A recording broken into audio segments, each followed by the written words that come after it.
He's Jeff King. I'm Andy Erickson. This is not another shooting show. We go to Ottertail County, Minnesota, where a man was taken to the hospital after accidentally shooting himself in the hand near Dalton, Minnesota. I love this county. I don't even know where it is, but I love it. The Ottertail County Sheriff's Office. That's on a patch on some deputy, you know. Ottertail County. That's great.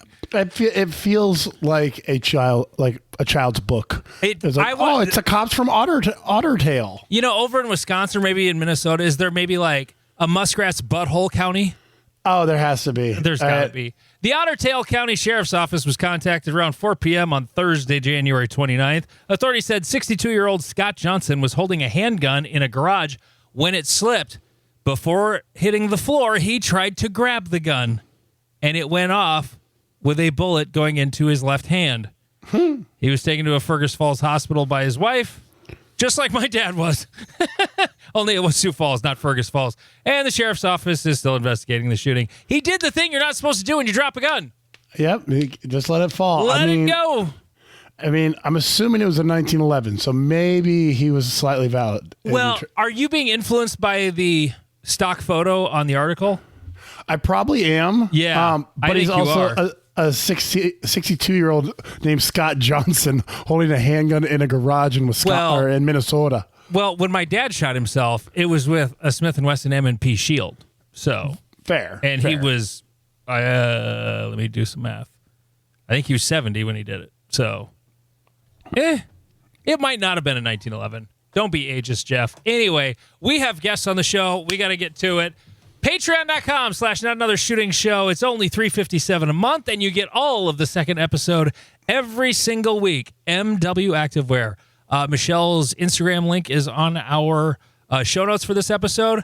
Click on that, message her. That's probably the best way to get a hold of her if you want jerseys for your match, and they are the best. Northwoods, May 2nd and 3rd up at Forest Lake, Minnesota. Cash payouts start at $1,000 for CO and LO. PCSL Belt Championship, May 17th at Mission 160 in Texas. Great Plains section is open for registration. Been a month exactly, and at least as of this recording, I misspoke. We were, when I last looked, we had 34 slots left. I said that we were under 20, but I was completely wrong. Cornhusker Classic registration opened today, the day we're recording, Sunday, February 1st, and so did the Rushmore State Championship. Oh, by the way, Cornhusker is June 27th and 28th. Rushmore out in Rapid City, July 11th and 12th. Registration open for both. Boom. I did it in a minute and 18 seconds. So we have a couple of very special guests on the show this week. It'll be handy if they unmute themselves because I already unmuted them. We've done a lot of muting ourselves around each other with these two guys. I thought it would be fun to have my two fellow ex-USPSA board members on the show. So we'll have sort of an ex-board member panel this week. Jim Boone, Ben Berry, welcome to the show, guys. Thanks for having us. There. That was so exciting. Oh, my God. Oh, wait, let's do it again. So coming on the show this week, my fellow ex-board members, Jim Boone and Ben Berry. Yay. Is that better? Area 6 moves to enable the live stream. Oh, sorry. Wrong one. Live stream. What? Someday. Yeah. Someday. You don't want me on a live stream. No, if we start making want any of us on a live stream. Dude, if we can start making focus trip money, I'm all for it. Like, he's local to me. He shoots at my clubs. And, like, I see all the donations people pump into him when he does a live stream, and I'm like, I want that job. YouTube served up his clip talking about, like, USPSA drama, and within, like, the first 30 seconds, he's like, yeah, the board has, like, 15 members on it. And I was like, okay, you have no idea what you're talking about, but when it comes to that, no, not really. But Ben, it's like 15 members. It feels like it. Some days. I mean, if he's talking about the number of people who are on the screen during a board meeting, I mean, I could understand the confusion, you know. But anyway, so thought it would be fun to have you guys on the show, and here you are. Ben, I'll start with you because Jeff is going to grill the three of us. He's running the show after I get done bringing up things I want to bring up. I'm the captain now. Buckle up. Yeah. So Ben, I've seen videos of you shooting matches. Like, I haven't seen match footage of you in the last 2 years. Yeah. Is that fun or what? Yeah, well, I mean, it was one of those things where, when I would sit down on my computer and have some time in the evenings, and I thought, well, I could edit my match video and post it, or I could dive into email and try and, respond to 3 or 4 of these people that, are asking about something or work on drafting some document or something. So you were still shooting the whole time? Yeah. Oh, okay. Yeah. I kind of took that as I'm not really shooting. Oh, that's interesting. Yeah, no, I basically kept up, not as much as, my peak a few years ago. But yeah, no, I was still shooting, a couple club matches a month. But yeah, I basically just kind of stopped posting match video because, even just editing it and getting it posted was just kind of one more thing to do. And, it was always somebody that wanted something and something needed to be responded to, or there's always something to work on. How long would you spend editing now that you say that, it makes sense, because when I think of the last post of yours I looked at, you had multiple videos. You had the first person and the third person and putting them all together. So is it sort of like you're going to do that, or you're not just going to throw up a video? Yeah, I mean, to be honest, for me, posting match videos is less these days about showing like my personal technique as much as showing what I think are interesting stages. So when I go and shoot a match, like this is actually pretty cool. Like letting people see if they're interested in, shooting a match at this club or that kind of thing, having video out there so they can kind of see what's going on. And so, to me, kind of including both of the videos is just, I don't know, I've just always done it. I used to have an old Contour video camera. I don't even know if people remember those. It had a special module where you could like put it on your hat in your like motorcycle helmet and like rotate it so it was like level. It was, look one up. It's cool, I remember those. Enormous compared to what we have now. Yeah, a lot of guys would put them like on the side of like their ear pro, like if they had cans on. Yeah, like that. You used to have to because they were like 3 times the size of a GoPro. But yeah, so I've just been doing that since since I started in the sport, really. But anyway, yeah, it was one of those things where I don't know, it just felt irresponsible to me to spend time on that kind of stuff when I felt like there was other things that needed my attention. Which definitely sucked the fun out of it. Like that is exactly as much of a buzzkill as it sounds like. Yeah. Well, Jim, you're retired, so and you went from like getting a new full-time job in retirement to because you were on the hook for way more than Ben and I were for a while there. I was on the hook because I was available in some ways to do a lot of the work, and part of it was the kind of skills match, right? But you brought up this thing with Ben that you thought he stopped shooting. Did you guys find it difficult to concentrate on shooting while you were on the board because of all the other pressures and people wanting to talk to you? My clubs are pretty small, so I knew everybody. Not really. I didn't get. People would mostly just come up to me and make a joke about something. They wouldn't really. I'm an Area 3 man. We're this area by and large is relatively apathetic when it comes to the doings with the board, unless they've removed their area director. Then they get kind of huffy. But like the minutia of what we were doing on the board, I rarely did someone at a club match come up to me and say anything. At majors, they would more often, for sure.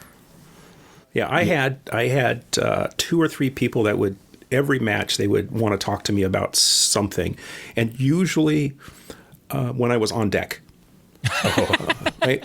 So my really close buddies, at one match, they actually stood around me to make sure these people couldn't attack me, so I could actually have a nice match and shoot, which was really kind of fun. Yeah, my running joke with Steph is that I've basically been shooting everything kind of IPSC style for the last few years, because even if I show up to walk stages before the match, like I can never actually like just walk away from people when they come up and want to ask me about something. I'm just, I too nice or whatever, I really should just tell people like, hey, like I got to go, shoot the match, but I never will. And so I end up walking, getting the 5-minute walkthrough on most stages, and that's it. So I actually kind of became that guy with Billy at Race Gun.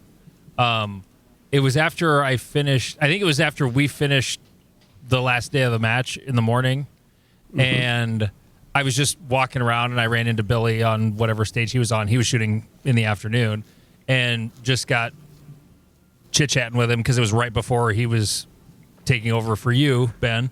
And we got to talking, and I eventually I realized, oh, you're walking stages because you're about to shoot. My bad. I became that guy for a little while at Race Gun. I thought that was kind of funny. But. Well, and that's the thing is like each conversation is 5-10 minutes, and so it's like you want to spend time, and I genuinely like I don't want anybody listening to this to like think I'm complaining about it. Like at a certain point I realized those conversations that I would I realized those conversations I was having was actually more important, because that was a chance to get feedback from people that were never going to send me an email, because they don't they were only going to come talk to me on the range. And so there definitely was that element of like I appreciated the feedback. But at the same time, to your point, Jim, it definitely shifted, how much fun, going to a match was. Even going to a match to some degree was, 30% work, 70% fun. Yeah, I think I told you guys that's why I did the table at a couple of matches, right? So, I set up a table and I hung out there all day for people to come talk to me, and I could at least have a place to push them. Right? Say, hey, come meet me at lunch or whatever. And let me shoot right now. And most people respected that, which I thought was fantastic. Yeah. It's a good strategy. I kind of wanted to do that, but then we didn't have a area match the first year. And then the second year there was between the wind blowing everything over, there was not really a chance for me to do that. Well, yeah, that's a whole other conversation about like, would it actually be better if the area director could talk to people at the area match instead of being the match director? It probably would be better overall if the area director wasn't the match director, but I think generally it is. It was just in that case, Bruce had never run a major match before. Oh yeah. He'd been running matches for a long time, and he would have done fine totally on his own, but you don't want to sit on your hands and like not let stuff get done. But it's like the only match it's the only area match I'm going to be involved with. So that's true. I was going to be involved with it. So that was kind of where I was coming from there. So, okay, Jeff has a bunch of questions for us. Yeah. And so we were discussing before the show. He's basically going to he's going to target one of us for a question, or maybe two of us, and then we all like that guy goes first, and then we all can kind of chime in afterwards. So. That way we don't get three of the same answer, or we've all had that where you like, yeah, same as the other guy. I don't know. Two of us are podcasters, so I don't think we're going to have a problem with samey answers. Fair. And Jim knows not to be repetitive. We're going to start. We're going to start with a broad question for everyone. Did being a board member give you sympathy for politicians? No. I mean, I kind of understand, but no. Because politicians are a different animal. Like, I get some of it. It also depends on what level of politician you're talking about. But it made me kind of loathe local politicians even more. Because it's like, why the hell are you doing this? And then for, more national politicians, I'm like, oh, you don't have to deal with as much of this because you have this giant staff of people and you get to rig your portfolio at the same time. Like, hey, so sympathy? Absolutely not. Okay. For me, I knew what I was getting into, right? I knew no matter what happened, somebody was going to hate me, right? No matter what decision was made, right? So that didn't bother me at all. And that gives me local politicians have the same problem. The thing that I don't think any of us had an inkling of is how much time this was going to take. Oh yeah. And I can't imagine like your local, council person, how much time they actually spend dealing with constituents, calling them, writing them letters or anything like that, hitting them up at dinner when they're out, right? I just, that part I have sympathy for. Well, this actually works out perfect. So Jim, what do the members not see? I think most members don't see, like the thing I just mentioned, and I think Ben mentioned earlier, was the area directors are trying their best to answer all the questions, to make sure that things get handled correctly for their members. Because a lot of people would send a note in, how does this work? How do I get this information? Because they didn't know who to talk to. So we did a lot of that work.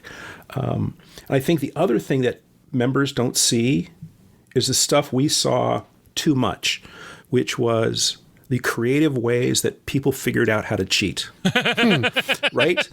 But both Andy and Ben were on the discipline committee. They, Ben fired the whole thing up and did a great job with that, and then Andy took it over.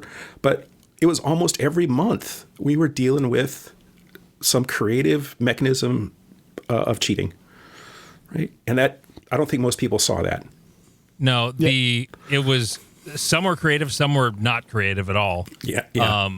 But towards the end of our terms, though, it was with the new classification system. Oh, yeah. It people started getting really creative, and I did watch. Did you guys watch the last board meeting? I couldn't help myself. I had to. I forgot about it. Someone Did you really? Me and said, someone texted me and said, Jim, you're not on the board meeting. I'm like, I'm not on the board anymore. Did you watch it, Ben? No, I think I was doing something else that night. Yeah, and someone messaged me about it, and I was like, oh yeah, I guess I'm the only dork now. who did. I was doing other stuff. I was just kind of listening to it while I was sorting brass in my garage. But that was things members also don't see is how long it can take to get ready for a board meeting. With discipline committee, I would have to get all the stuff in a row, after whoever did the investigation or whatever, and then write up a report that gets shared. And sometimes I didn't get that thing done in time, and so I'm sending it out right before, and I'm kind of presenting it, while we're in an executive session. And other times I had it out in advance, but that stuff was just it took a lot of time. The amount of work when you said the amount of work you did not expect, I was amazed how much work there would be. All right. So, well, wait, I want to hear from Ben. Ben hasn't said anything. I'm sorry. Do you have a take on that, Ben? Or? No, I absolutely do. I think people have a very, what they don't see is kind of how the communication actually goes within the board, which is that everything basically is interrupt driven. Very little happens unless somebody starts it happening. And so, for example, this means if you want something done, somebody on the board has to be agitating for it, getting it on the agenda, writing the proposal, making the motions, socializing the idea ahead of time, answering the questions. And, I think there's this idea that this stuff is, flying back and forth all the time. But, there were definitely periods where there would be multiple emails going out a day when, there was some big event or, crisis going on. But a lot of the times, there'd be a week that would go without anybody from the board sending an email. And, I think a lot of times, some of us were kind of like, okay, great. We get a little bit of a break. But, to get anything done, you kind of have to have a champion. You have to have someone on the board driving it forward. There can be people that say, oh, okay, yeah, that sounds fine. But if nobody makes sure it gets on the agenda or, writes up the proposal or, gets the report from committee or whatever, then it wasn't killed. It just kind of drops through the cracks. Mm-hmm. And that's where, that's where a lot of things go, honestly, is, people say, oh, you guys, totally dropped the ball on X. It's like, well, yeah, it's just nobody felt like they owned it. And so everybody thought someone else was doing it. And sometimes with everything going on, it does just slip through. I mean, I 100% drop the ball on things from time to time. Mm-hmm. It's really hard to keep track of it all. All right. So, this one's specifically for Ben and Andy. Did being public figures help or hurt you as board members? So, we obviously do the podcast. Ben, you had a podcast. You were a fairly well-known shooter. Still does have a podcast, I think. Yeah, he posted a lot less. Well, less often than us. Yeah, well, and that's the thing. I keep telling myself, now that I've got all this copious free time, I have no excuse for not getting back to it. But it's one of those where I keep putting it off a week, and I've been putting it off a week for like 14 weeks now. You still have, and you have 3 little kids. Like, that's like, how old's your oldest? She just turned 5. Okay, yeah, you guys are busy.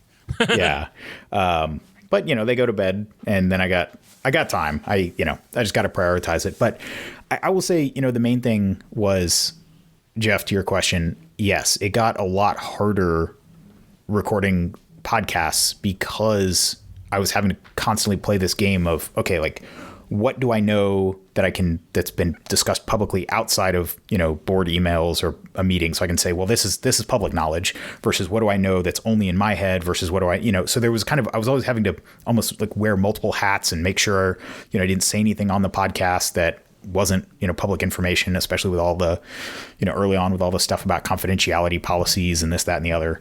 And so, that definitely contributed to the decline, and also, what I was talking about earlier with basically anytime I would sit down, I could either record a podcast or, try and answer some of the 20 emails waiting for my attention. And so the emails over time won more and more. But that was really it. I mean, I really did enjoy getting to like talk to folks. And I think the fact that, I don't know how Jim feels about this, but I think the fact that I did have the podcast made people feel like they can just come up and talk to me because they already kind of know me. So in that sense, I think it was good. I really did appreciate all the conversations and getting to meet people and, people writing in and saying, thanks for doing this, or, is this something that the board can look at? I appreciated all that feedback. But it definitely, having to kind of compartmentalize the confidential internal board business stuff from, now I'm just a random guy on the outside. So anything I see, I can talk about. I don't have to maintain this kind of compartmentalized information flow. Yeah. So Ben, when you were doing all of that work, you didn't have to introduce yourself to people. They knew who you were, right? Yeah. Right. So what I found is when I would go to a match that wasn't one of my locals, I would have to introduce myself. And then people understood, oh, that's Jim. He's the Area 1 director. Right. So that's the little game I had to play. Mm. Yeah, usually someone would just start jabbering to me about a thing. When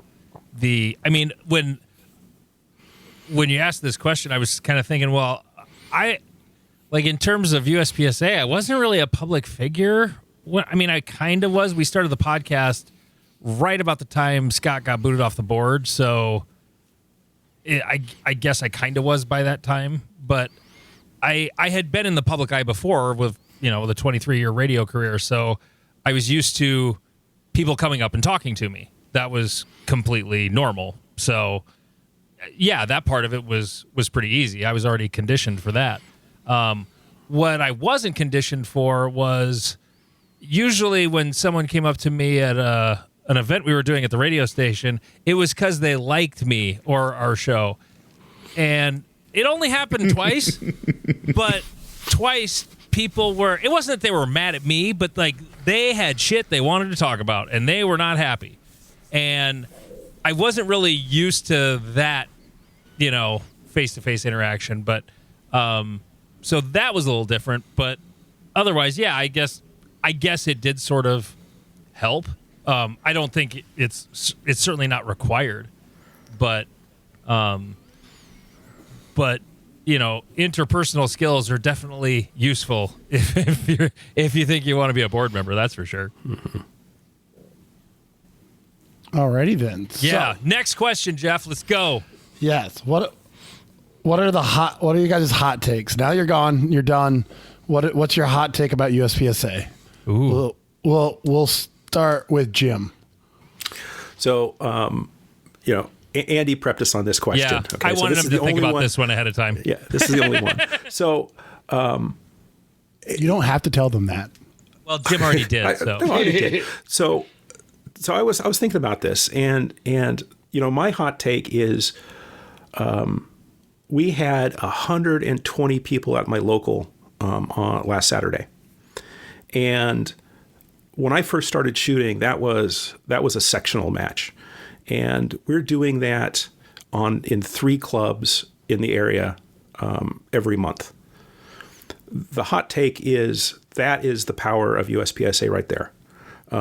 Everyone shows up, we shoot, we have fun, we hang out with our buddies, we kibitz each other, we do all that. And that, I think, is what a majority of USPSA is about, is that interaction right there. After that, we have the area matches, the nationals and international competition. But my hot take is support that local as much as you possibly can, because that's where the power is. Is that what you wanted, Jeff? Or did you want dirt? I was hoping for something spicier. Something spicy. I mean, you're not on the board anymore, Jim. You don't have to bang the drum. But the thing is, I joined the board. I did that whole thing. Spent all that blood, sweat, and tears because I love doing this, right? And that's at the end of the day, that's why I did it, and I still love it, even though there was probably 6 months that I was like, I'm out of here, right? Because this is bullshit. Uh-huh. But that passed, right? And this is I'll tag onto that. I have my own hot take, but I'll tag onto that, which is the local match directors are the thing USPSA unfortunately can't print more of, right? We can print more memberships, we can do all that. The thing that honestly I see limiting USPSA's growth right now is local match directors. Like, membership growth is enormous. I'm seeing it. YouTube videos, Instagram, people posting on Reddit, like the amount of activity on new people getting into the sport is nuts. And the number of new clubs, I mean, I haven't seen the numbers since I've been off the board, but I would doubt the number of new clubs is keeping up. And, it's interesting, people posting about, there's nowhere around me to shoot. It's like, maybe you got to start a club, Mm-hmm. But that's, to me, that is the biggest risk for USPSA right now. Is most match directors that I know, if someone came over and said, hey, I'll take this match off your hands, like I'll take it and run it and do a good job with it, they would accept that in a minute. People keep doing it because there's no one to give it to. And if enough people get fed up, well, let me put it this way too. Like, I think it's an interesting lens to look at things through. People, in the last year or whatever, talking about going to shoot more PCSL. It's not really competitor demand that's going to make PCSL grow. It's going to be clubs switching over. And where you can see this happening is IDPA clubs switching to GPA, Galactic Pistol Alliance. Like, that's actually happening. IDPA is actually really in trouble because... I've never heard of that. Right. What? Galactic Pistol Alliance? Okay, it's like something of an East Coast thing, but it's basically time plus IDPA, no concealment required. But it's basically, it's the fun parts of IDPA without the like goofy concealment or cover rules. And it's like, you're starting to see clubs, like not just shooters saying, I want to shoot this other thing, but clubs saying, yeah, we're switching rule sets. And when you see clubs moving over, like this is what we saw with the protest in USPSA, when individual shooters can say they're protesting, but when clubs actually start protesting as a whole, that's when the needle really starts moving. Mm-hmm. And so if you really want to have influence in the sport, either start a club or motivate match directors. Like, to me, that's the, if I were working on USPSA as an analyst or full-time or something, trying to grow the sport. It would be, how can we make people not just want to shoot the match and get qualified? How do we make people want to run a club? Or if there's already a club, volunteer to run a second match on another weekend. How many clubs have all the props, but they run one match a month because the match director only wants to run one match a month. He wants to go shoot other matches on the other weekends. Now, there are those clubs out there in the really high population areas where they do have multiple clubs that, run on different weekends. But that's the kind of thing where we can print more memberships. USPSA can print more memberships. They can't print more local matches. And growing that is going to be that's going to be the ceiling on USPSA's growth at this point. Maybe that is a hot take. I don't know. Well, So I have a little spin on that if you went after Andy. Okay. This isn't Zoom. We can't raise hands. Yeah. That's one thing. As you guys were talking, Ben, you're in Area 6. Jim, you're out on the West Coast. You guys are in much bigger markets than certainly I am, and what Jeff is in. Some of those problems are problems we don't have, where matches fill up too quick. But the problem you were talking about, though, Ben, with match directors, that is not unique to the smaller markets. In fact, it's probably a bigger problem in smaller markets, because if you're the guy running the match, now at my club, if I said, "Hey, you guys were pretty well involved, but still kind of taking your cues from me, I'm not doing this anymore. So if you want to keep the match going here, it's going to be on you guys." I'm very confident they would, either one of them or collectively, some of those guys would actually take it over. The other club in near my town, probably the same thing. And Jeff, you guys kind of have rotating match directors. Steven's mainly been doing it lately, but we have 5 or 6 people that can or have ran matches in the last little bit. Yeah. Okay, Jim. So I was thinking through, we have 5 clubs in our section. One was a club for a long time. The match director got burned out. Club basically went away for about 3 years. There's 3 people running it now. They're doing the rotating match director, which is fantastic. 2 of the other clubs in the last 2 years have changed match directors, and those are more of the community effort. So it's a rotating thing. So I think that when you talk about match directors, Ben, part of it is match directors not knowing how to train their replacement, which 100%. Is the first thing they should do, right? That's the first thing a match director should do, is start grooming the next generation, because, things happen. They get burned out. Families happen. Ben, you know about families happening. And you have to leave. And if there's nobody else that is either trained or willing or in that pipeline, of course that match is going to die. And our particular section, we almost had a club die because of that. And we canceled a couple matches, and everyone in the section said, we don't want that to happen. And people stood up and took it over. Right? Yeah. Which is a fantastic result. And to me, that's where, a national level effort could really make a difference. Is, how do you build that handbook? We've got matches around here, that sell out, but, people don't even want to run the timer. Much less, show up and help set up. That's kind of starting to get annoying for me. Yeah. When people are like, no, I'm just showing up to pay for my service. Right. I'm buying a service by coming to shoot the match. I'm not going to be involved with anything. Well, then you need to get paid, and you need to charge those motherfuckers and be like, it's $50 for you to shoot and not be helpful, bitch. The capitalist inside me is like, all of this boils down to, you're not incentivized because there's no reward for you, and getting those match directors, we do it for the love of the game until the game stops loving you, and we've all burnt out and seen people burn out. And if there is no, I'm going to say monetary reward, if you gave me a case of ammo every time I ran a match, I'd be happy too. But if every time I ran a match, I got $300, I'm way more likely to run a fucking match than, hey, you have to wake up at 8 a.m. to unlock the shed to start building stages Wake up at 8 a.m. Oh my God, Jeff. Well, this That's is what's when you're interesting. supposed to be be close to done building the match. Yes.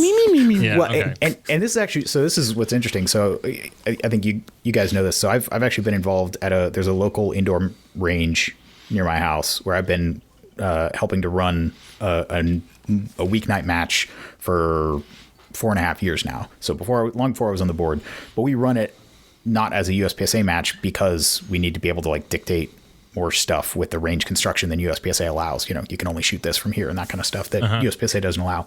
But they actually changed the sign up a year and a half ago, so that instead of signing up on Practice Score and paying when you got to the door, you have to sign up through the range's kind of crappy, annoying website. And that immediately dropped the ratio of like regular match people versus like newcomers from about like 80% regular match people, 20% newcomers, to like 70% newcomers.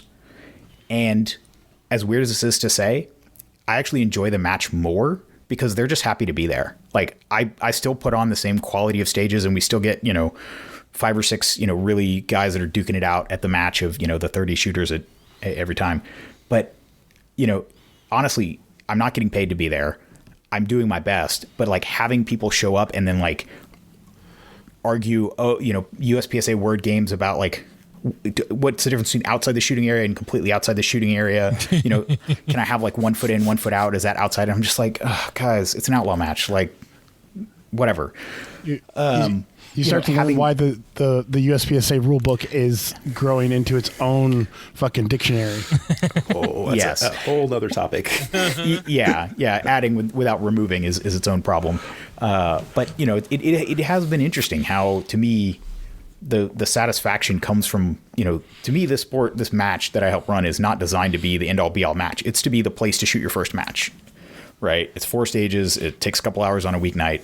Like once you get started here, you can go shoot whatever you want. And there are plenty of matches in the area.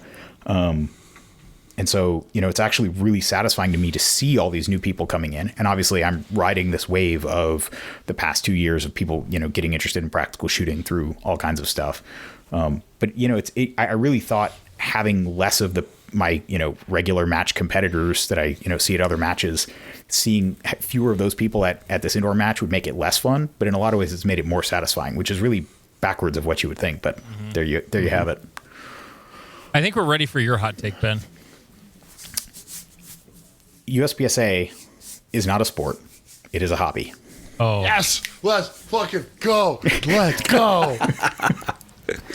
As much as I would like it to be a sport, as much as there are people out there that, can make a decent living training. Well, there really aren't that many people that make a decent living just doing training. At the end of the day, it is still just something to do on the weekend. And if you want to take it really seriously, I think it's still more worthwhile to dry fire than to, play Call of Duty, right? Like at least the skills you build in dry fire can't be taken away from you with, a patch. Like even if the equipment rules change, you can still apply all your skills to whatever new gun you're shooting.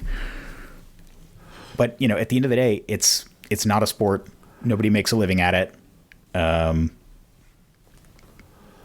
we just need to be realistic about that. There is a path where maybe somebody could do a 3-gun nation type thing, make it more TV friendly, do some version, but like USPSA as it's written with, you show up at 10 o'clock in the morning, there are no tee times, you shoot with everybody and everybody's there until the match is done, right? Like it's organized that way because this is fundamentally a hobby where like we're all in this together.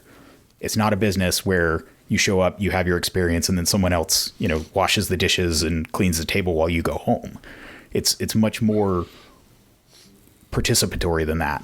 And, I don't know how we get back to that because, to me, I think Practice Score, I know this makes me sound old. I think Practice Score sign up is one of the things that changed this because it used to be back in my day. There was no list of matches. You would go to one match and ask other people like, oh, where are there other matches to go shoot? Oh, sure. Yeah. And, going to especially online payment, there is this very transactional feeling. Like I'm paying for my ticket to go to this match and the people that run the match get to keep all the money. Spoiler alert, they don't. Like, especially if it's a gun club, the gun club usually keeps all the money. Nobody's getting paid to be there, and they're doing it for the love of the game. Your match fee does not cover anybody, making an hourly living doing this. If this was actually something where, this was a job where people were getting paid to run matches, it would cost a lot more. Like your match fee is more like when I compare it to going on a road trip, like everybody chips in for gas. Like that's what you're buying with your match fee. You're not, paying like a movie ticket where you just get to sit there and be a passive participant.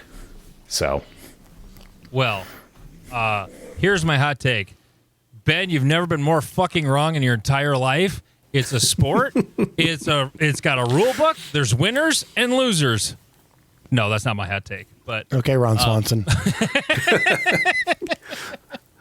No, I've said this way too many times in the last few weeks. Two things can be true at the same time.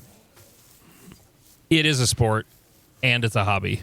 And in terms of like what you were saying, Ben, I don't disagree with what you said, but it is also a sport, because if it wasn't, then we wouldn't have winners and losers in a rule book.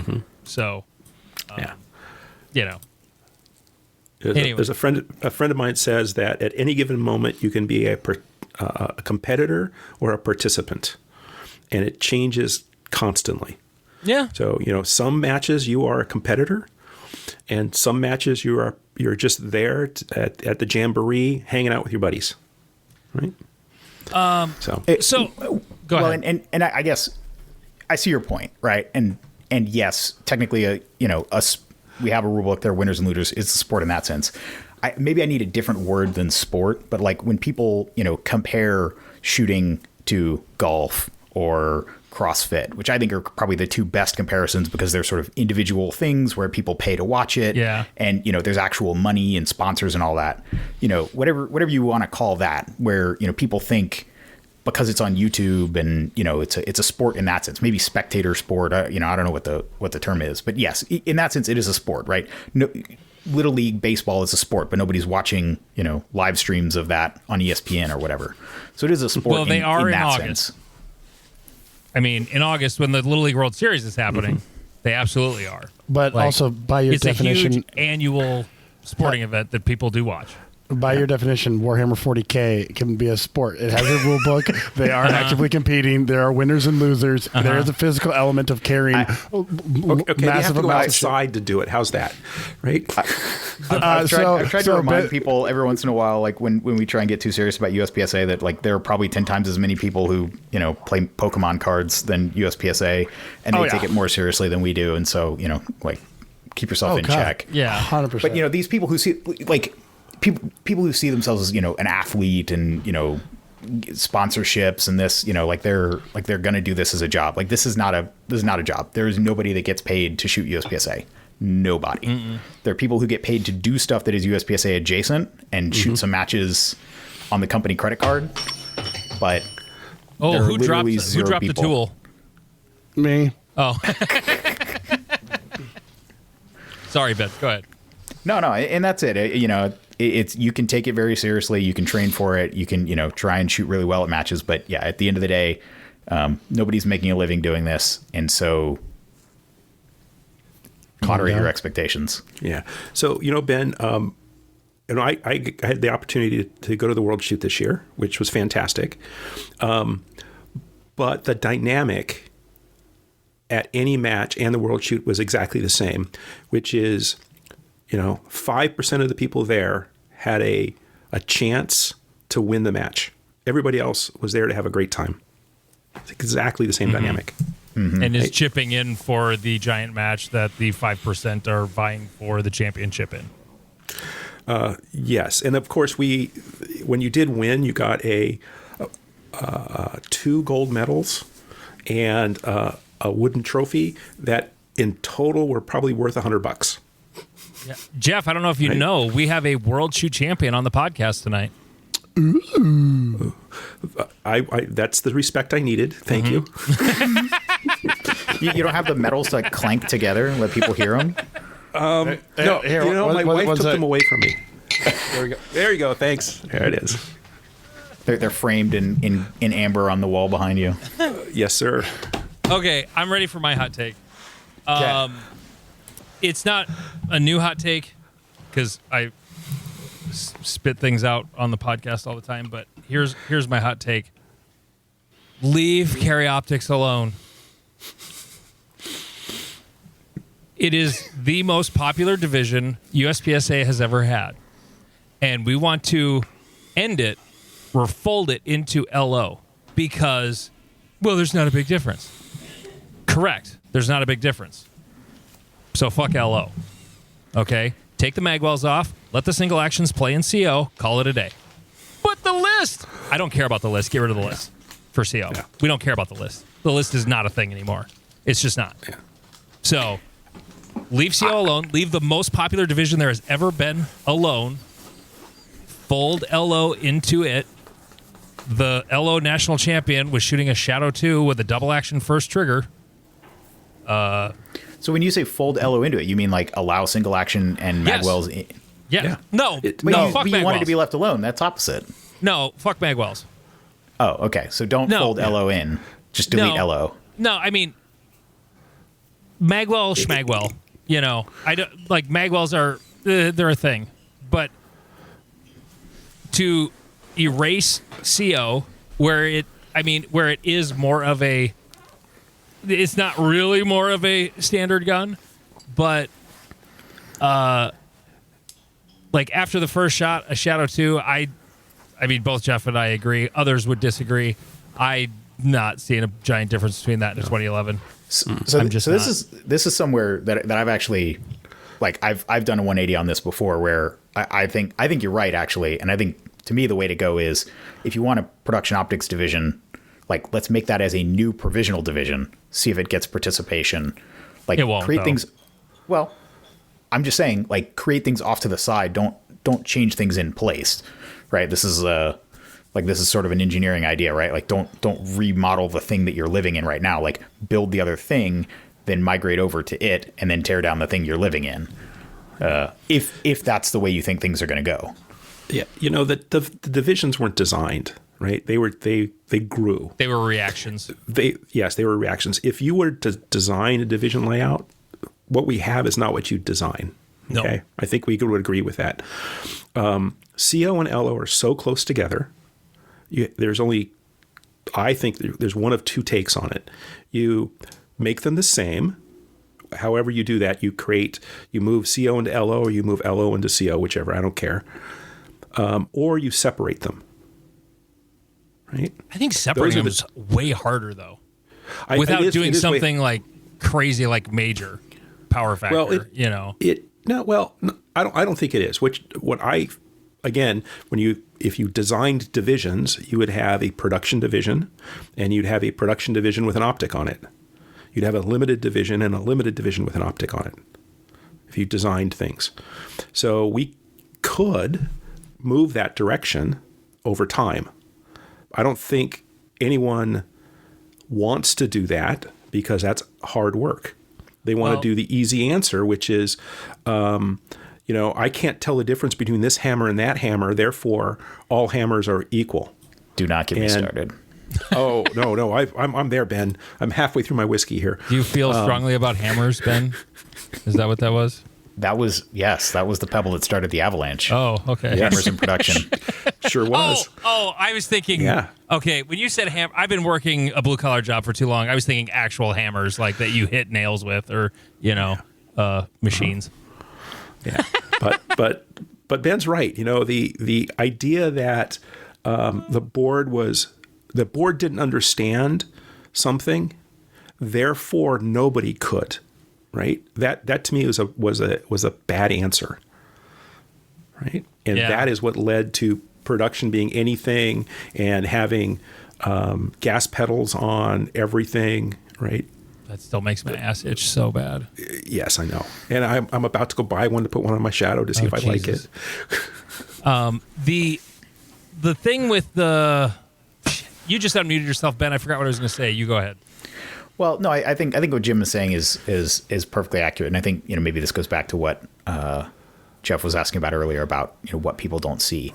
There's a certain game theory about how things get done in the board, and again, it's about things typically get added, things rarely get taken away, right? Things only expand over time; they never contract. And doing like what Jim is talking about, where we actually have sort of a top-down analysis of what divisions make sense instead of, okay, here's what we've got.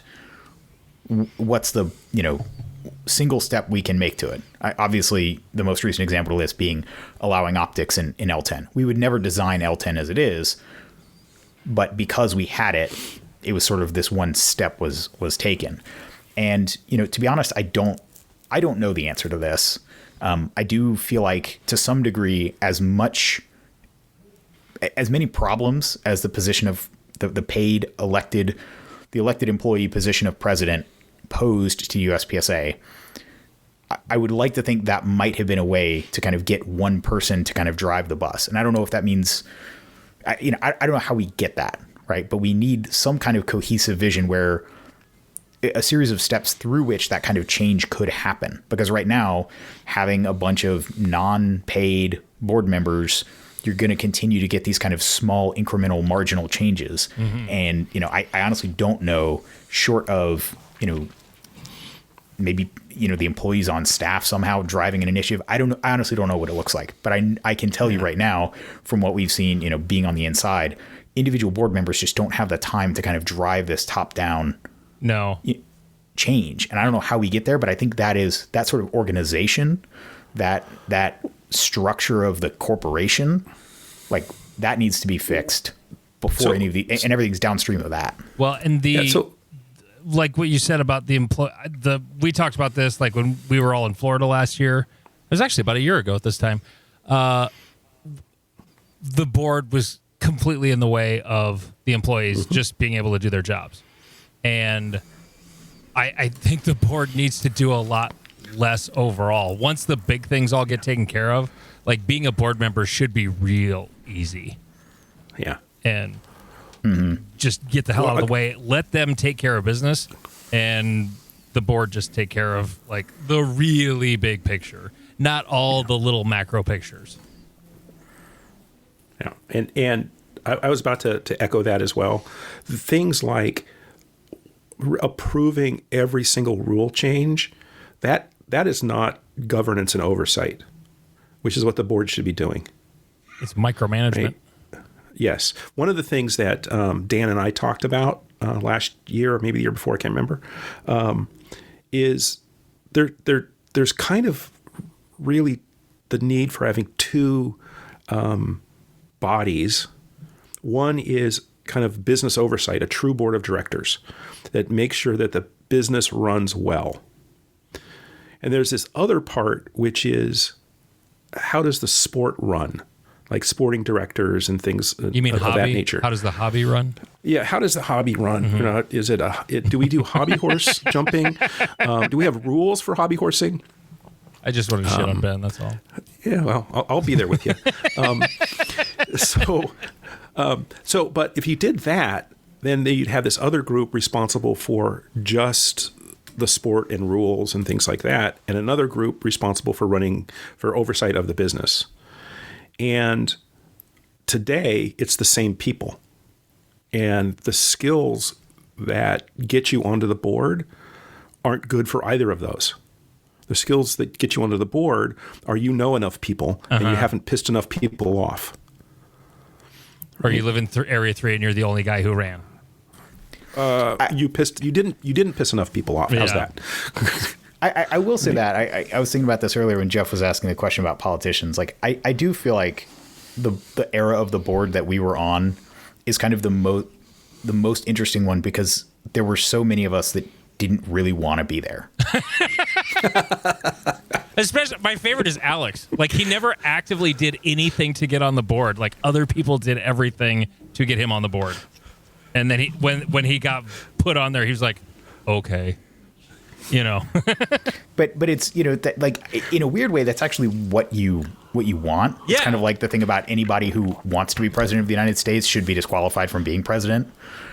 It's like anybody who wants the power, who like schemes for it and strives for it is the last person you want doing it. And so in a weird way, like we, for all the ups and downs of, the era of the board that we were there for, we all were doing it not because we wanted to be there, but we felt the sense of obligation. Like, I gotta go do this and try and like make things better, or this sport isn't going to exist in 5 years. And I think hopefully we did that. Obviously there's still problems to be solved. Everything's not better. But I do think there's something sort of unique about the board makeup at that time. As far as the one thing when we were just talking about the divisions, because my hot take was leave CO alone. We got a little bit of data here in my part of Area 3 when we were running Todd Weitzel's hit factor rules. He didn't write them exclusively. There were a bunch of people involved, and we did a division that was like production optics. It was standard capacity mags. It was 15 rounds, wasn't it, Jeff? Yep. Yeah, regular mags, 15 rounds. And when we did the Great Plains Hit Factor Championship that year, lots of people were signed up for it until they found out it was standard length mags, not 140 millimeter. And then they all jumped to the LO equivalent. And there ended up being like 10 people in that division. Like, right, but this is the thing about gear really changes. Drove it. Right, but this is the thing about gear changes is to some degree you have to build a critical mass, right? Like if people don't have that gear, they weren't going to go out and buy it just for this one match. No, but to take your extensions off wasn't a big deal. It's not like you had to go buy all new mags because you can't have 140 millimeter. All you had to do is put the old ones back on. Or find my old base pads. Or yeah. Well, and actually, it wasn't even that. But so they didn't. Most magazines you don't want to run with the stock base pads. Like I wouldn't run.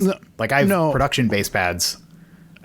Okay, so everyone's kind of misunderstanding here. So the rule set actually didn't have a limit to the magazine length. So you could use your 140 millimeter magazine. You just had to load it to 15 rounds. People didn't do the division because it was 15 rounds. And there was no one, I think Andy was the only A class guy doing it. Everyone else was like, no, I still got third, but I was the MD. So I shot like shit and got third. But there was we'd already ordered the plaques and and there was 8 or 9 people in the division. It shouldn't have had 3 finish. Right. So this is the classic use case for a provisional division. Write up the rule set. Tell people, hey, we're going to do this. Run it for a year, and if after a year it's got less production or less participation than whatever the least popular division outside less than PCC, then don't make it a full division. I think but Ben, we saw with everything, right? We saw with Steel Challenge, we saw with any other trying to make something provisional. Provisional is we're adding it. Provisionals, we're adding it, and we might tweak the rule a little bit. Not that we'll nuke it, right? I mean, look back at when CO first started, right? When CO first started, optics wouldn't last for more than a match or two. The thing wasn't picking up for a very long time. Jake believes it was because they went to 140 millimeter magazines, but at the same time, manufacturers came out with optics that would survive. So both things happened at the same time. Yeah. Who knows actually what made it popular? I think it was factory milled guns. Yeah, it could be. But they continued to tweak on that until it was successful, despite itself. Yeah. Right. Sorry, go ahead. No. See, that's the problem of saying that production optics would be a provisional division. Is what would happen is it would be provisional. It would meet the metric, whatever the metric happened to be, or wouldn't, and it would still get put on the list. Which goes back to the issue earlier of board members always vote to expand, never to contract or deny, and I think that's just natural, group action. I will actually say, as someone who likes the idea of production optics and IPSC and thinks that would be cool, I'm actually at the point where I'm actually with you, Andy, where I think as we've already seen, everybody has an opinion about divisions, and really it doesn't actually change the sport all that much. I think it's amazing how much it can derail a conversation about virtually anything. Yeah. And also, I think it's just really cool how we basically are converging on one mono division. Whether you're an LO or CO, everybody slaps them together and combined. And, people are, seeing Brantley Merriam out there shooting his Glock, and, nobody's really saying, well, he's obviously outclassed versus a 2011. Like, we're seeing this one giant homogenous mono division. Yeah, there are kind of two flavors to it, but I think everybody's looking at that.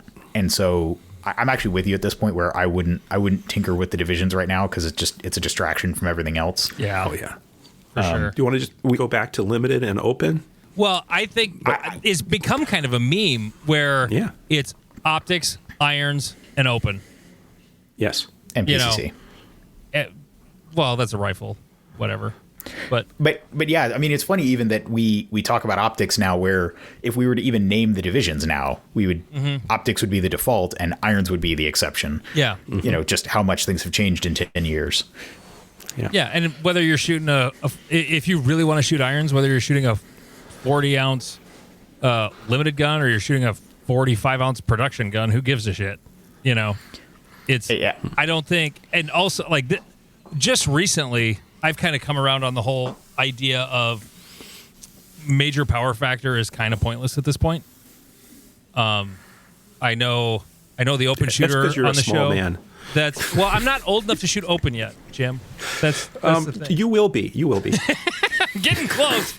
I turned 49 this month, but no, actually, it was that TFB video about the FBI ammo when the long and short of that long video was basically the researcher dude at the FBI was like, 9mm sucked because the projectiles sucked, but when we got good projectiles, 9mm was the shit, and it wasn't any, and it was more, well-rounded than 40 or 45 or 10mm. So there you go. And is there? I'm not. You guys are both like computer geeks, and I was a guy who made a living telling fart jokes on the radio, but the actual there's not any actual science in hit factor or power factor. Like, that's not even a real equation.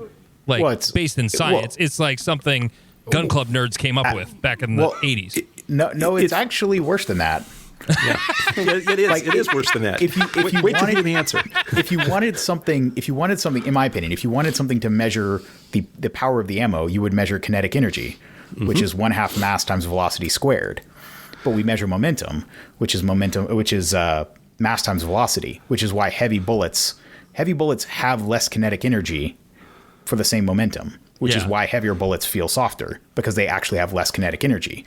But no ballistic analysis is looking at momentum. It's looking at kinetic energy. That's why people talk about, 30 carbine has as the same energy at 100 yards as a 357 does at the muzzle, right? Like, those comparisons are talking about kinetic energy, not about momentum. And so if we wanted to, we would measure power factor as kinetic energy, but we don't. Jeff, when we were all taking the autism questionnaire that day, I did actually think about sending it to Ben. It crossed my mind. But fair enough. Let's move on. Let's do it. Let's get to another question. Jeff. We're so right. Jeff, you haven't you haven't answered your own question. What is your hot take on USPSA? Oh, on USPSA. Ben already kind of stole mine. Let's see here. Because I thought I was just going to be the question answer guy, so I'm now trying to bullshit and think at the same time with a minor concussion. Damn it, Ben, you fucking ruined everything. Let's see. This is what happens when I don't podcast. I just got content just wrapped up. So I'll buy you some time. You're overflowing. Yeah, vamp for him. So if you really, I'm trying to find a picture. I have been told, if you guys get like Todd Jarrett on the podcast, ask him about this. My understanding is way back in the day, like in the 80s, power factor wasn't even calculated by a chronograph. They literally had a pendulum. Yeah. You had to shoot a pendulum. It was a pendulum, and you would shoot it, and it had to go a certain height up. And obviously, as the pendulum got shot, it would get heavier, let's not talk about that. But that was how power factor was measured pre-chronograph. Because it would gather lead? Yeah. Oh, my God. That's awesome. That's where which also goes to the reason why steel is also used as a quote-unquote calibration factor on a stage, why a popper can be calibrated. It comes from that idea that of the pendulum. Interesting. So my hot take is that we do need to shift USPSA into a for-profit system, or it will die because volunteerism is dying.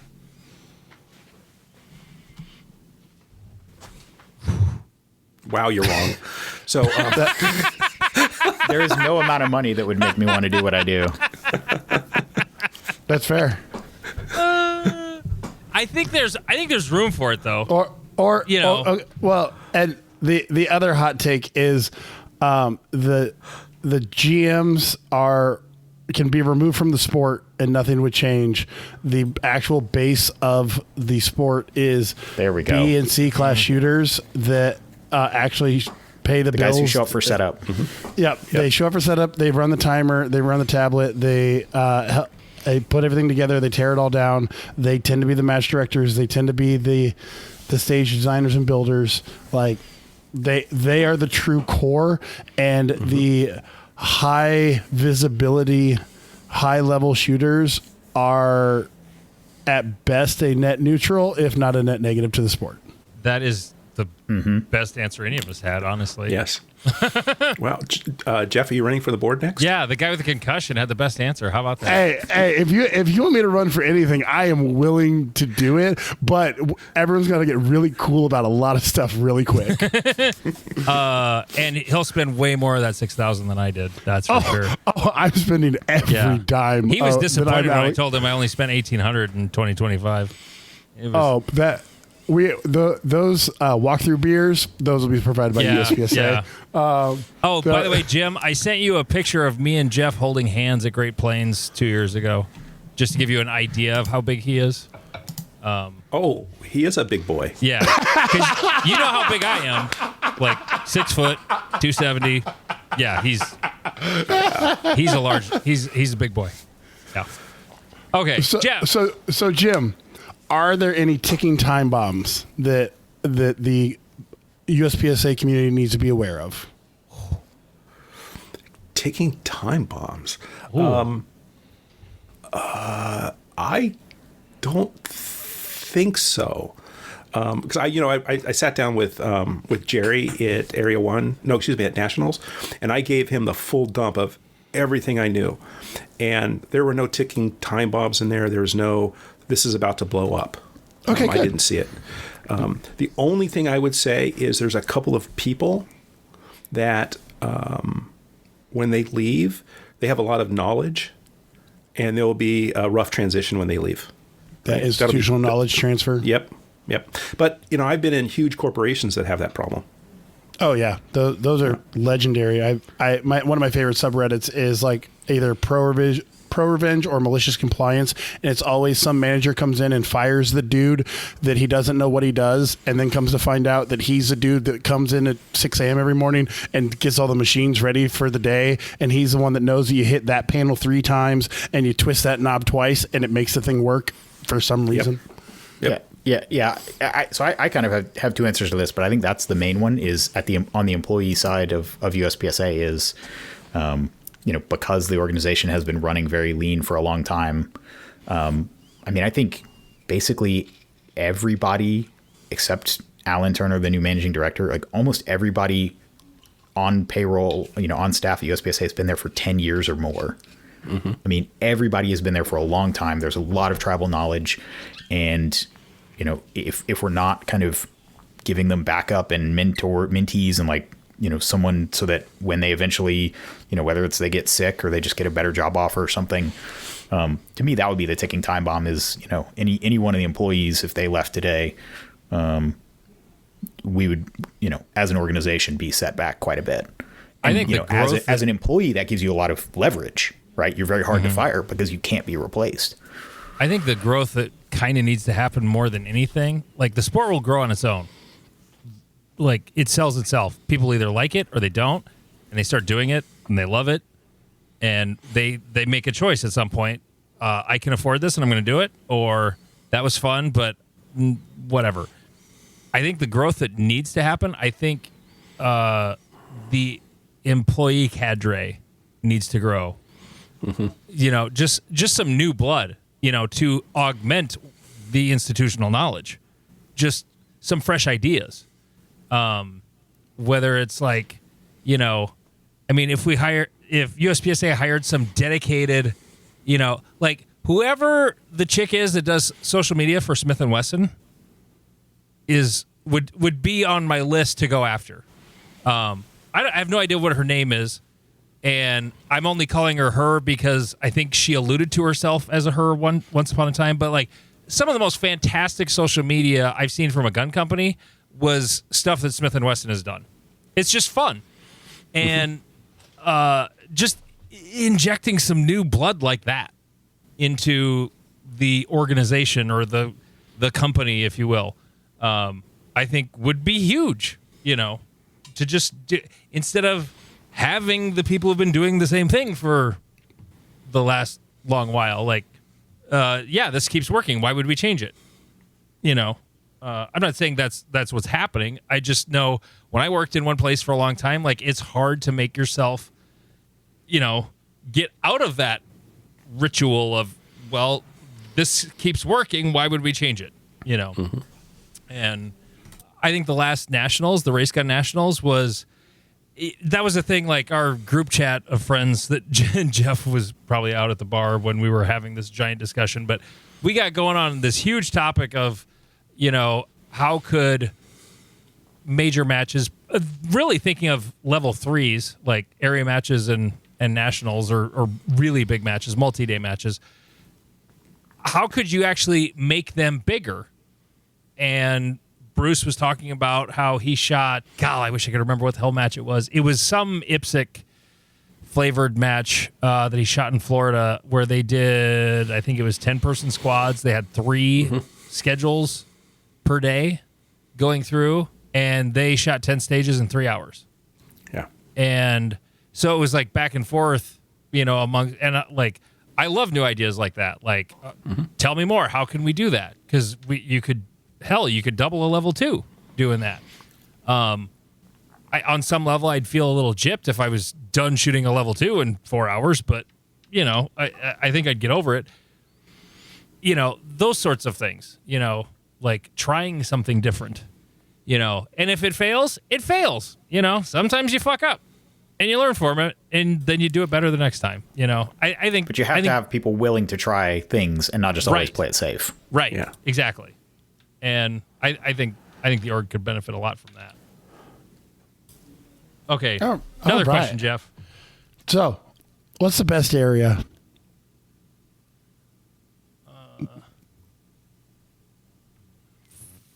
7? Andy, you're supposed to say 3. God damn it. Well, no. Here, I love my area. I love the area of the country I live in. It's the upper Midwestern Great Plains part of the country. That Sherwin was the area director for over a decade because Sherwin's the area director. And I shoot matches, and then we go to Area 3. And so what's the big deal? Earlier I said that Area 3 is kind of apathetic. Apathetic was the wrong word. It's more so complacent. It's just more so like, unless there's a really big problem, we're not going to get involved in that bullshit. Mm-hmm. It's just sort of the way people are in this part of the country. And unless there's a problem, like there was a couple of years ago, they're pretty quiet, pretty like, oh, no, we're good. We're fine. Oh, no, he can keep doing that area director thing. I don't need to do that. No, it's just kind of the vibe I get from our area. And then when Scott gets unceremoniously kicked out for nonsense, okay, now we're pissed off. And now, I make dumb decisions like running for area director. And that's just kind of how the vibe is. So, whether that makes us the best or not, I don't know. I like where I live. In terms of the best area, I'm dying to like go shoot club matches in other areas. I've never done that. And with my daughter going to college at Baylor next year, like I'm definitely hitting some DFW matches, over the next 4 years, because I think that'd be a hoot. And if I'm happen to be somewhere else, like I'd love to go shoot a Slipsa club match, if Robert can force me in there. Go shoot a match near Atlanta somewhere, I think that'd be a ball. But come out to Oregon. I'll give you a place to sleep. Okay. And Deal. And it'll get you into any match. Deal. There we go. Right. By the way, I'm drinking the Branch Point you gave me at Nationals. It is delicious. So am I. Thank you. Yeah. So I would, my best area, I would say, while I love Area 1, it is 2 hours to go to another club. Right? From my local club to the next club over, it's 2 hours. Or it's an airplane. And I don't think Area 6 is like that. Right? It's how many clubs in an hour, Ben? I mean, if you make it a 2 hour radius, it's probably 6 clubs. Yeah, that I can shoot from here. Mm-hmm. 2 hours. There's 3, and after that, it's 3 or 4 hours. I just said Area 7 as a shout out to Frank. That was all. Yeah.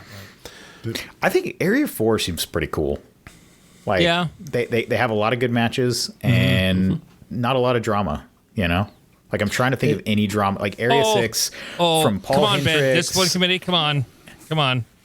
I mean, I guess not drama. There was that one. There's a little more than that, but yeah. I mean, but not drama. Nobody's been suspended for being brought up on criminal charges like we have in Area 6. Nobody's been suspended for altering scores at an area match like Area 6. Nobody's why it's always whenever there's drama. Area 6 is spicy. It's for sure. It includes Florida. We have Florida. Yeah. Florida's the Achilles heel of Area 6. Man. Sorry, guys. But in a true sense, is most of the drama actually from Florida? Everyone likes to pin it on Florida.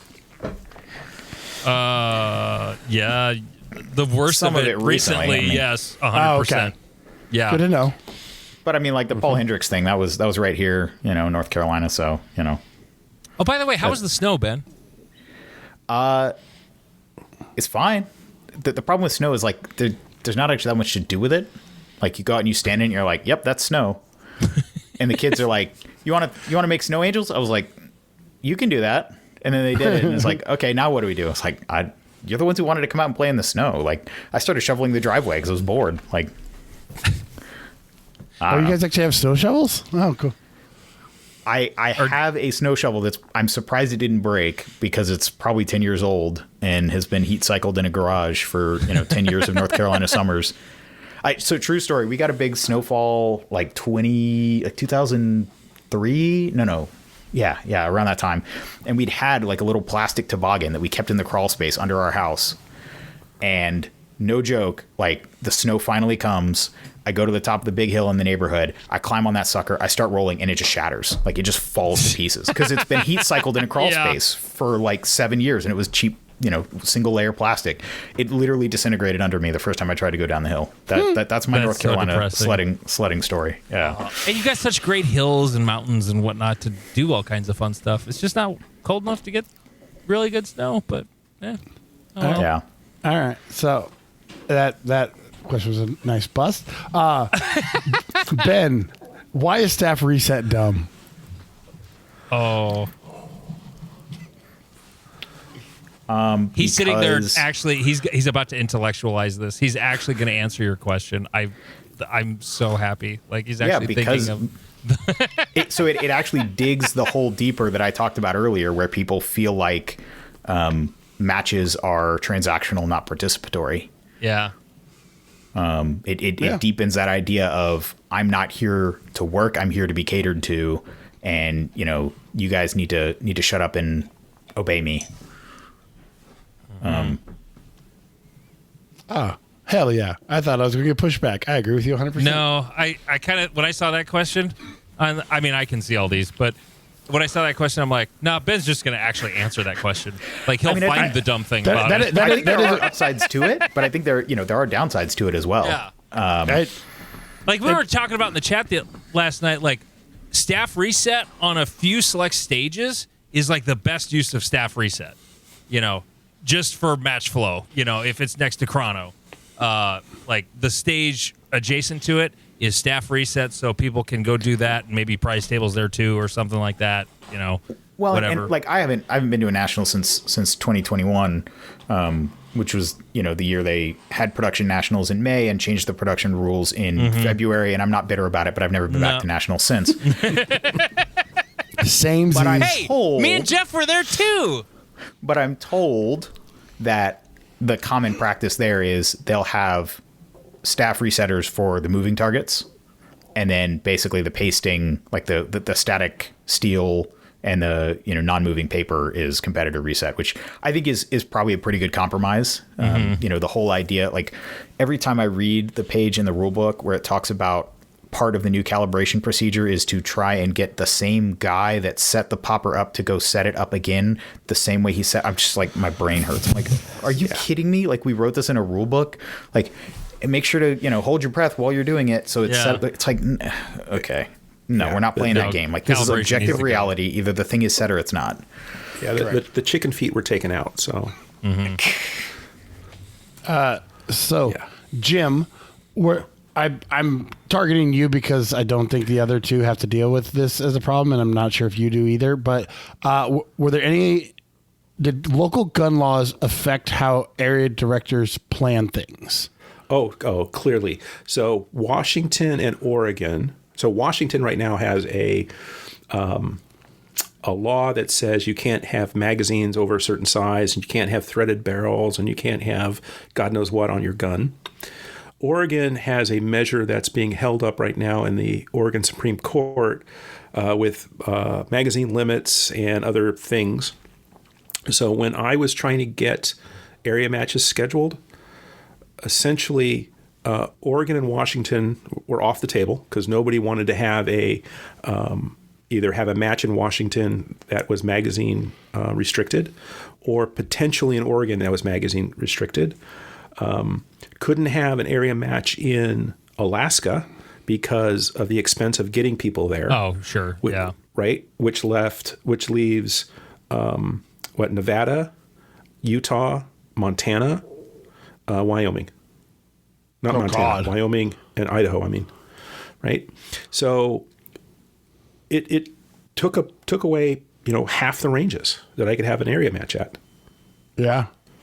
Right. Huh. Because that was worse than I thought it was. Your answer was going to be. All right. Because there are clubs, like one of the clubs I shoot at that's an hour and a half away. There's 18 bays. I could hold a fantastic area match there, but I couldn't, with a good conscience, have the area match there, knowing that there's this law that could be turned loose on us out of the Oregon Supreme Court any day that would turn that match into a magazine restricted match.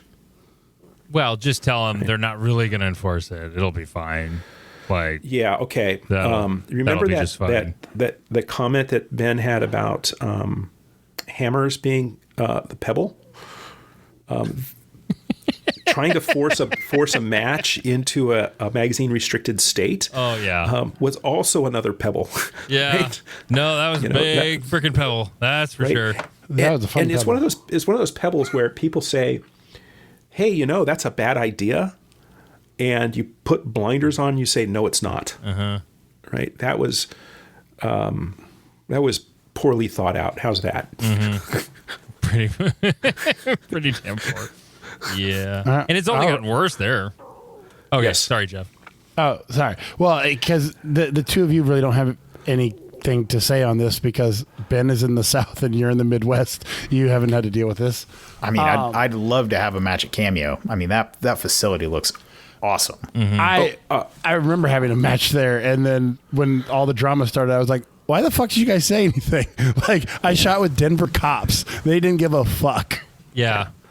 It I will was not sort confirm of, or deny that I was there, but it's a fantastic facility. The reality of it was, nobody was going to get, like, nothing was going to actually happen.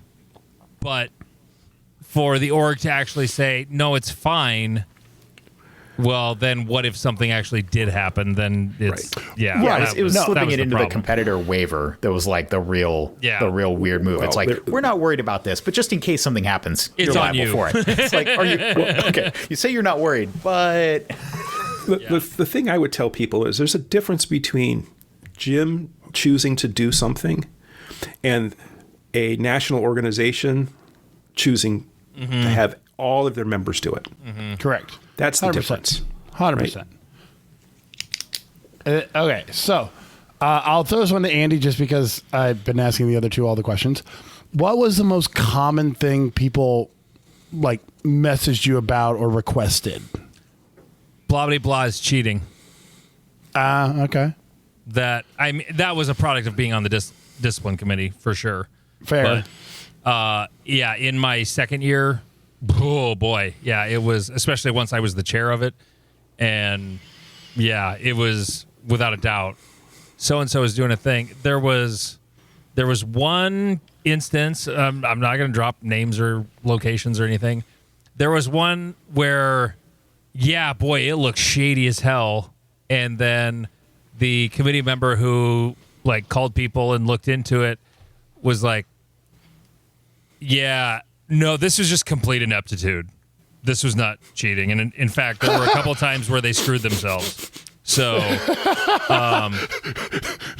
no. Task failed successfully. This was not cheating. This was... They're retarded. We don't know what we're doing. Oh, great. I love that answer. That was pretty great. But no, I mean, that was the most common request. And then it would just be whatever the thing of the month was. It seemed like not every month leading up to the board meeting, but some of the months there would be sort of a topic du jour. That was the thing people were talking about on social media or whatever. Mm-hmm. But that's probably it. Did the other guys, did you have any issues or common things? So if it wasn't the topic of the month, it was, how do I get help? Right. It didn't matter what the help was. Right. I'm trying to figure out how to find a class. I'm trying to figure out how to log into the USPSA website. I'm trying to figure out all that kind of stuff. Right. A lot of those. I got a lot of, why is my classification score the way it is? So I'd have to do the math for people. Right? I had to have Rick do that for me once. See? You should have just when called me. I was an area director, Yeah. I was like, hey, I should have made master. What the hell is going on? I had 7 classifiers that were all new at the same run of the system. When I first was classified in LO. So I had 2 or 3 that never counted. And one of them was like a GM score. The other was an M score. And those 2 never counted. And my initial classification was A. But anyway. You should have just slipped him onto and he would have taken care of it. No, never. Okay. So I get those questions and a lot of stuff around practice score, believe it or not. And it's like, nope, we don't own practice score. I've already put my foot in my mouth with that topic.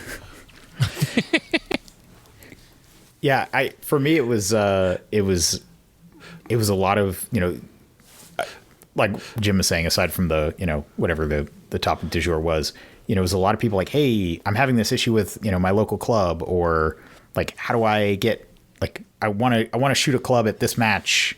Like, where do I sign up? Or like, how do I get in touch with this match director? Or my class, I shot the match and the classifiers aren't uploading. Or, is this really interesting thing where somehow, I guess, because our, emails are on the website, it's sort of assumed like, okay, we're the go-to help desk for any issue in Area 6.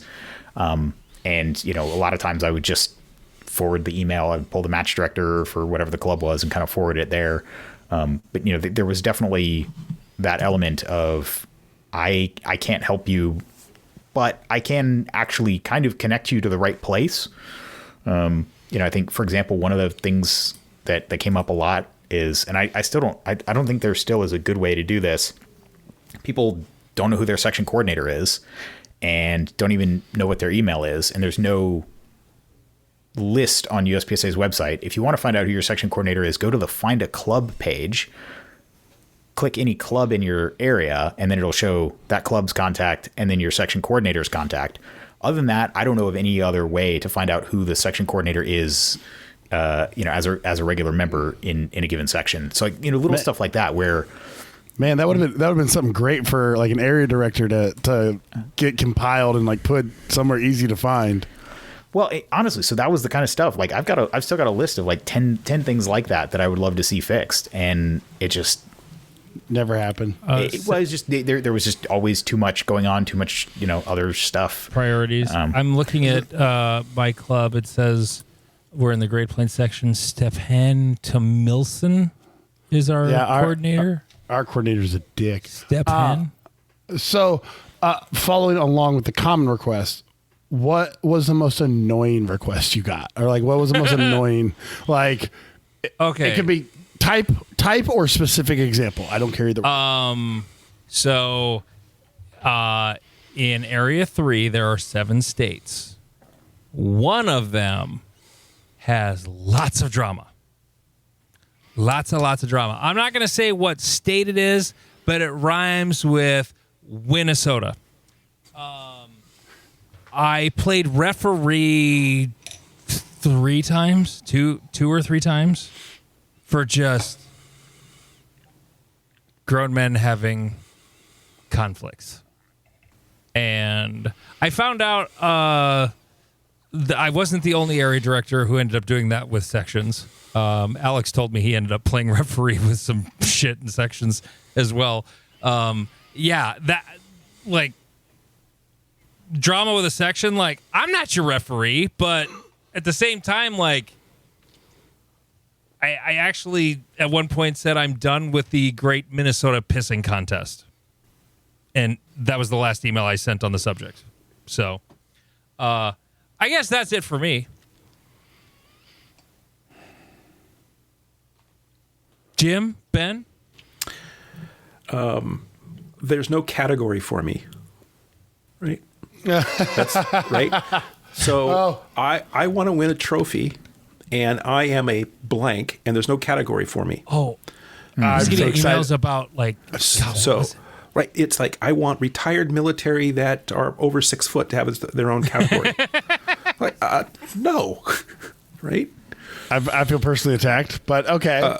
That's why I said it. But those are the kinds of things. It's like, well, why do you want this, right? Well, because I think I deserve a trophy. Okay, go buy one. Mm-hmm. All the generations that insulted millennials for being trophy hunting snowflakes really wanted those trophies for themselves. Mm-hmm. It happened, yeah. Ben, do you have any fun, annoying ones?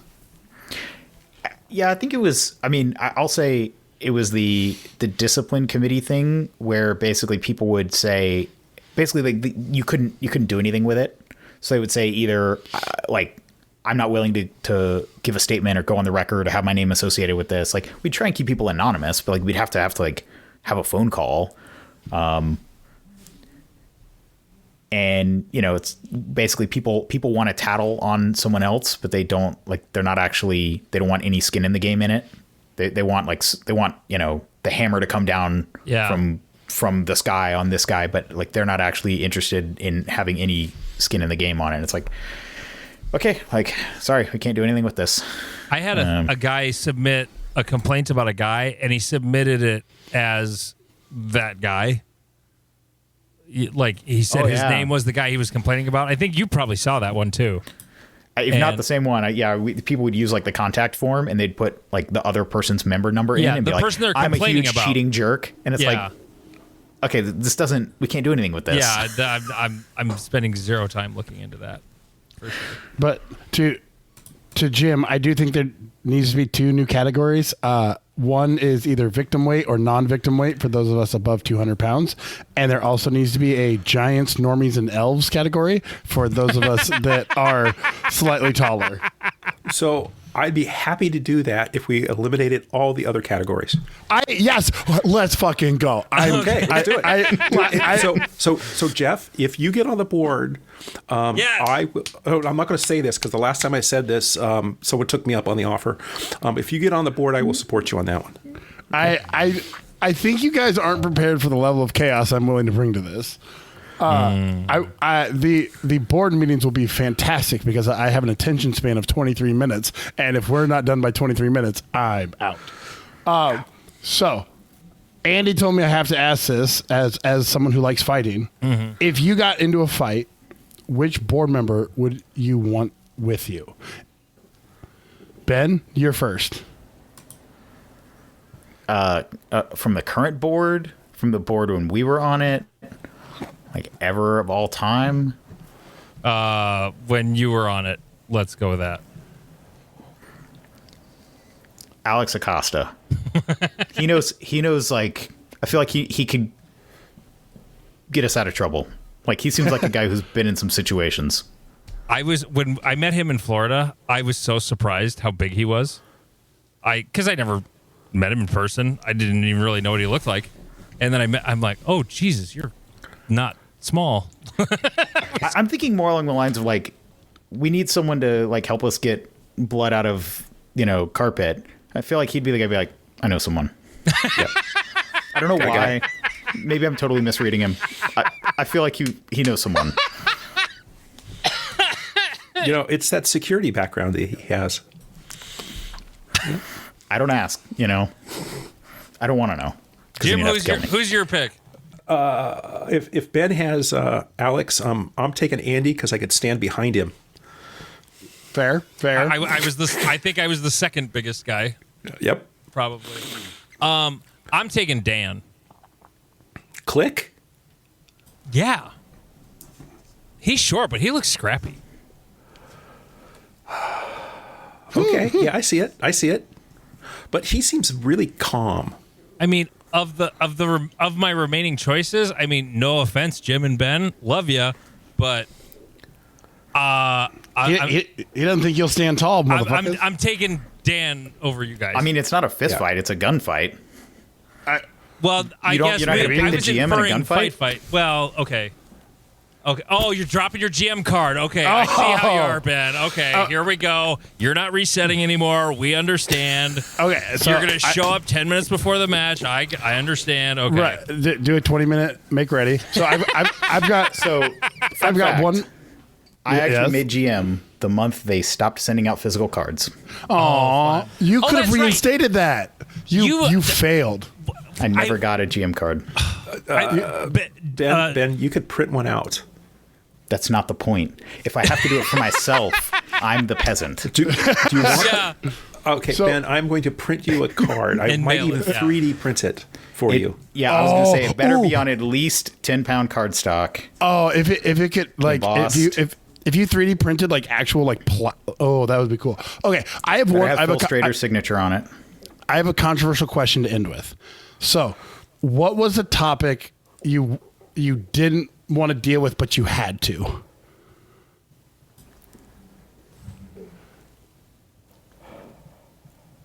We still don't want to. Anything involving lawyers.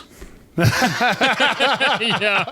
That's all I'm going to say on that. Anything involving lawyers. Always a good answer. Jim, any specific? It's always a people problem, right? Those are the ones I don't want to deal with. Right? Yeah. Okay. Which is a bummer because you were good at it. You are good at it. So I look at problems. It's either people, process, or technology. And when I joined the board, I looked around, and the most severe problems to deal with were people problems. And those are the ones we had to address first. While I agree with both of those, I'm going to go a different direction and say short-barreled rifles.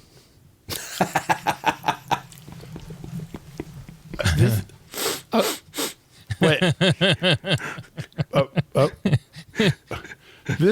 I think Jim and Ben are remembering the colorful emails I sent back around that time when the Flux Raider was. Oh, the Flux Raider thing. Issue. Yeah. And even again, is that really a gear problem or was that a people problem? Well, I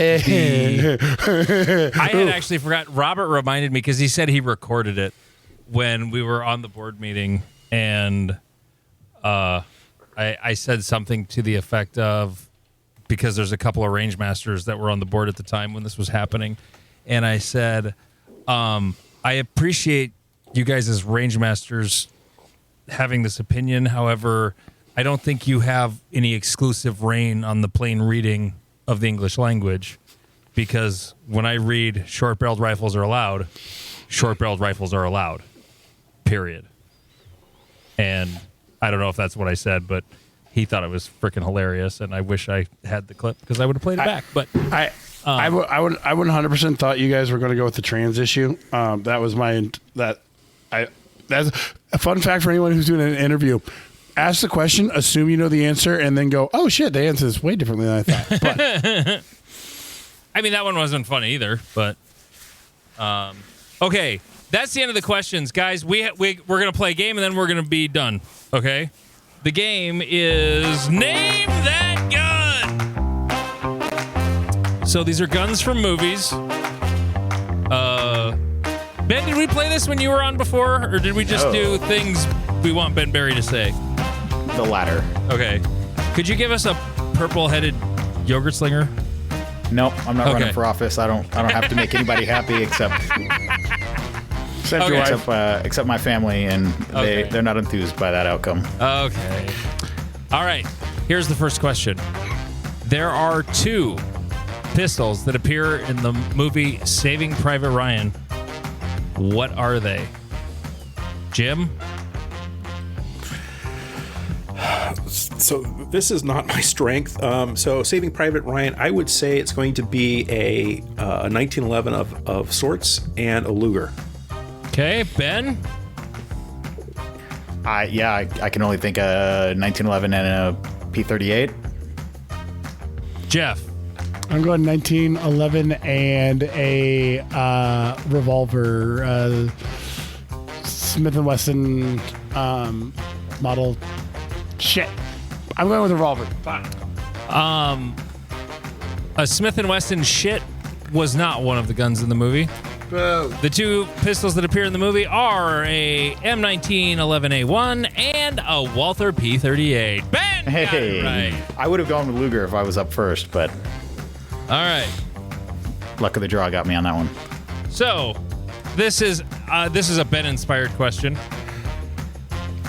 In U.S. Marshals, Tommy Lee Jones famously said, Get yourself a Glock and lose that nickel-plated sissy pistol. Get yourself a Glock. whoops, I didn't need to play that again. What was the nickel-plated sissy pistol?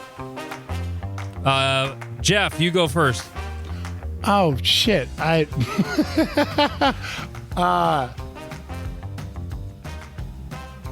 was it? A Smith & Wesson model 590, 5903, 5904? Okay. Jim? Well, I was thinking revolver, but Jeff took that one. So maybe something a little like a. Oh man. We'll say a Walther. And Ben. My gut says some kind of stainless P226, but I don't feel like they ever made those. I'm my numbers brain is saying go with like a 92, a stainless 92, but I'm gonna go with the 226 because for some reason I feel like that's right. Everybody is wrong. Although Ben was the closest for the guy who actually sold a t-shirt that said nickel-plated sissy pistol. It was a Taurus PT 945. So it was a Beretta. It was sort of a Beretta, yeah. A 45 caliber Beretta. 45 caliber Beretta. I had no idea that's what it was. I just thought of the question and then went to go look up what the gun was. And I'm like, huh, That was a thing? Okay. All right. The assault weapons ban was a hell of a time, man. Like, when you could only have 10-round mags, people did stupid things. Yeah. All right. In one of my favorite movies of all time, Red, John Malkovich shoots an RPG out of the air. What revolver did he use to do it? Ben, you're up first. Taurus Judge. You only ever see them in movies. Jeff. I want to say Smith & Wesson 500 Magnum Snub Nose. And Jim. You all are way more gun queer than I am. The only revolvers that I know the names of are the ones in my safe. Okay, so it's I'll say it's a GP100, which is wrong. You're correct, Jim. Oh, Jesus. It's wrong. You're wrong. Okay. It was a Smith & Wesson Model 460V. Oh, fuck.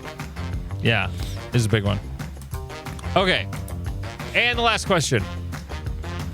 Mel Gibson carries a Beretta 92F in Lethal Weapon. What does Danny Glover carry? Jim, you're up first. Okay, so this is going to be a Smith & Wesson revolver.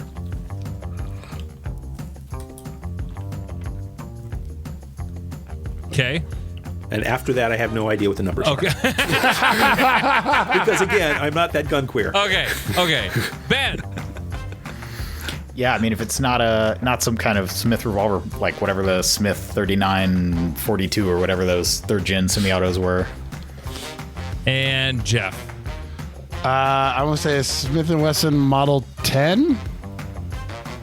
Well, I guess you're the closest, although Jim also said Smith & Wesson revolver. It was a Smith & Wesson Model 19. I thought that was a soft toss question, honestly. Well, I remembered he shot a revolver. I just didn't remember the specifics. And I remembered Model 10 from Damian Lewis was in a cop show and he had a Model 10. So I just went with that one. I'm mostly just happy that I now have a button where I can play this. Get yourself a Glock. Lose that nickel-plated sissy pistol. Mm-hmm. Well, Ben, Jim, this was a hoot. Thank you so much for doing it. It was so much fun. Thank you for having us. And Jeff, it's a pleasure to meet you. It was a pleasure. Yeah. What other weird, uncomfortable things can we say as we're signing off? There you go. Yeah. All right. I mean, challenge accepted. Okay. Well, guys, next time we all see each other, let's take a shower together. Well. Yay. Ben, Jim, thank you so much. He is Jeff King. I'm Andy Erickson. This is Not Another Shooting Show.